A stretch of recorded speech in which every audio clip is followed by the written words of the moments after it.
Hello दोस्तों। ज़्यादा पसीना आना एक काफ़ी कॉमन प्रॉब्लम है। कई लोगों को ये ज़्यादा प्रॉब्लम आती है, कई लोग को लोकल या किसी एक पर्टिकुलर जगह पे ज़्यादा पसीना आता है, कई लोग को पूरे शरीर में ज़्यादा पसीना आता है। कुछ ऐसी दवाइयाँ हैं जिनके इफेक्ट से पसीना आने की प्रॉब्लम बढ़ती है, कुछ ऐसी दवाइयाँ हैं जिनके इफेक्ट से पसीना आने की प्रॉब्लम कम होती है। आज इन दवाइयों की लिस्ट आपको देंगे ताकि ओवरऑल एक अंडरस्टैंडिंग डेवलप हो पाए कि कौन कौन से ऐसे दवाइयाँ हैं जिनका आपको ध्यान रखने की आवश्यकता है यदि आपको ये हाइपरहाइड्रोसिस का प्रॉब्लम है तो। और यदि इनमें से कोई दवा रिसेंटली आपको स्टार्ट हुई है जिसके बाद आपका ये प्रॉब्लम बढ़ी या घटी है तो आप उस दवा को यूज़ कर सकते हैं या बंद कर सकते हैं, अपने हिसाब से एडजस्ट कर सकते हैं। टॉपिक पर जाने से पहले जो लोग हमारे चैनल पर नए हैं उन्हें रिक्वेस्ट करूँगा कि चैनल को सब्सक्राइब करें, वीडियोस को लाइक करें, शेयर करें, फॉलो करें, कमेंट करें, पूरा देखें। शॉर्ट में टॉपिक डिस्कस करेंगे इसलिए एंड तक देखिएगा। चलिए शुरू करते हैं इंपॉर्टेंट वीडियो।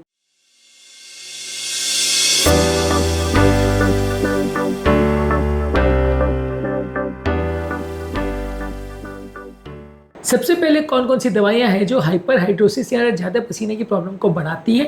इसमें कुछ एंटी डिप्रेसेंट जैसे सिलेक्टिव सेरोटोनिन रीअपटेक इनहिबिटर्स, इसमें फ्लोक्सेटिन, सर्ट्रालिन और पेरोक्सेटिन दवाइयां इसको बिगाड़ सकती है। ट्राईसाइक्लिक एंटी डिप्रेसेंट जो कि न्यूरोपैथिक पेन के लिए काफ़ी कॉमनली यूज़ होती है, सरदर्द के लिए भी यूज़ होती है। इसमें एमिट्रिप्टिलिन और नॉरट्रिप्टिलिन आती है, ये भी पसीने की प्रॉब्लम को बढ़ा सकते हैं। और वेनलाफेक्सिन जो एक सेरोटोनिन नॉरएपिनेफ्रिन रीअपटेक इनहिबिटर यानी SNRI है, इसके साइड इफेक्ट से भी लोगों को ज़्यादा पसीने आने का प्रॉब्लम हो सकता है। कुछ हार्मोनल थेरेपी जैसे थायराइड हार्मोन अगर किसी को दिया जाए, लिवोथायरक्सिन दी जाए तो ज़्यादा पसीना आ सकता है। हार्मोन रिप्लेसमेंट थेरेपी में अगर किसी को एस्ट्रोजन या एंड्रोजन दिया जाए तो ज़्यादा पसीना आ सकता है। ओरल कॉन्ट्रासेप्टिव टैबलेट्स अगर किसी फीमेल को दिया जाए तो वैसे व्यक्ति को भी ज़्यादा पसीना आ सकता है। डायबिटीज़ के लिए दी जाने वाली दवा खासकर सल्फोनाइल यूरियाज जैसे ग्लिमिप्राइड और ग्लिकाजाइड या गिल्बेनक्लेमाइड, ये सारी दवाओं से भी ज़्यादा स्वेटिंग आ सकता है जब अगर शुगर लेवल ज़्यादा कम हो जाए तो। एनाल्जेसिक्स में non steroidal anti inflammatory drug जैसे आइबुप्रोफेन और एस्प्रिन से ज़्यादा पसीना आ सकता है। ओपियोइड्स में मॉर्फिन और ऑक्सीकोडोन से ज़्यादा पसीना आ सकता है।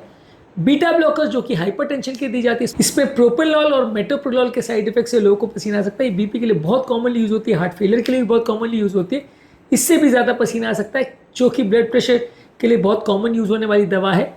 इसके अलावा एम्लोडिपिन और निफेडिपिन जो कि कैल्शियम चैनल ग्रुप के मेडिसिन आती है, ये भी ब्लड प्रेशर के लिए सबसे कॉमनली यूज़ की जाने वाली दवा है, इससे भी ज़्यादा पसीना आ सकता है। तो ये भी कॉमन कारण हो सकते हैं जिससे लोगों को ज़्यादा पसीना आ सकता है।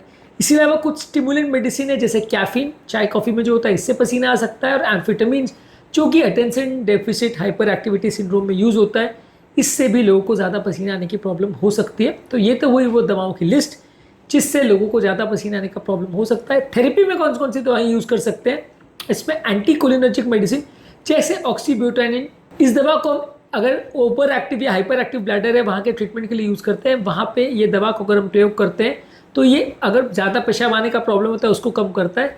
ये दवा को हम ज़्यादा पसीने की प्रॉब्लम के लिए भी यूज़ कर सकते हैं। इसके अलावा ग्लाइकोपाइरोलेट जो कि एक एंटीकोलिनर्जिक एजेंट है, ये भी हाइपरहाइड्रोसिस के ट्रीटमेंट में यूज़ कर सकते हैं।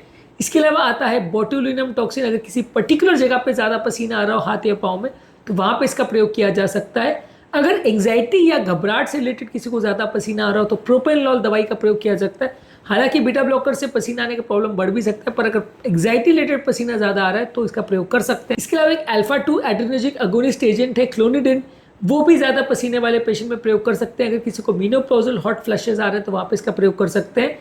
कुछ स्किन क्रीम्स जैसे कि एल्यूमिनियम क्लोराइड जो कि स्वेट ग्लैंड्स को ब्लॉक करने के लिए प्रयोग करते हैं, और ग्लाइकोपाइरोलेट की क्रीम है, ये भी लोकलाइज स्वेटिंग के पेशेंट्स में यूज़ कर सकते हैं। अगर किसी पर्टिकुलर जगह में ज़्यादा स्वेटिंग आ रही है तो ये दोनों क्रीम्स का प्रयोग करके आप ज़्यादा पसीने को ब्लॉक कर सकते हैं। टिपिकल डिओड्रेंट्स या एंटीपर्स्पिरेंट्स जो प्रयोग करते हैं उनसे इतना ज़्यादा बेनिफिट नहीं होगा।